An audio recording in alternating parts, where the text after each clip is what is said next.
Ladies and gentlemen, hoy es el día de América en Asturias y voy a enseñar a mis paisanos a comportarse como auténticos yanquis.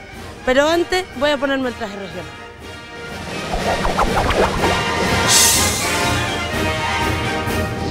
1, 2, 3, 4, 5. Mamá, qué miedo, esto está petado. Es lo que tiene América. Hay mucha gente.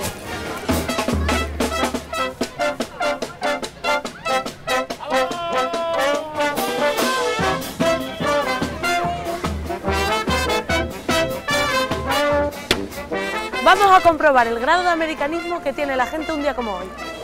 Hola, buenas, señor. Usted que se le ve así bastante erudito, ¿nos podría localizar a España aquí en este mapa?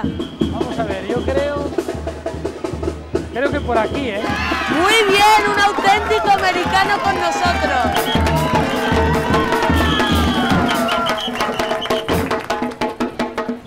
Vamos a ver cómo andar con el inglés. Repeat after me. Where is your father? ¿Dónde está tu pa? My father is in Ponga. Meu pa está pa Ponga.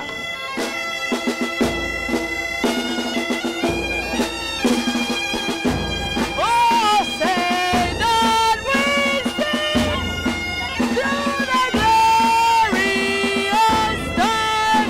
One witchy-wing and witchy-wing, window of the house. What is your name?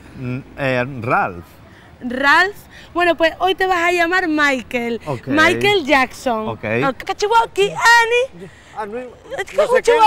Cachiwaki.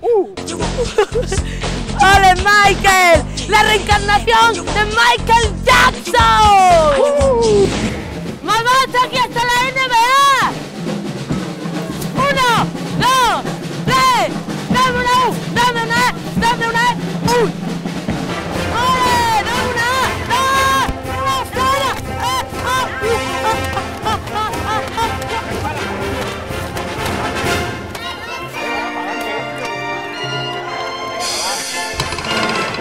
¡Dios bendiga América! Mamá, aquí la gente ya es muy rara. No hay pipotinos, no hay gordos. Pero antes de irme voy a hacer lo que hace todo americano cuando sale de casa.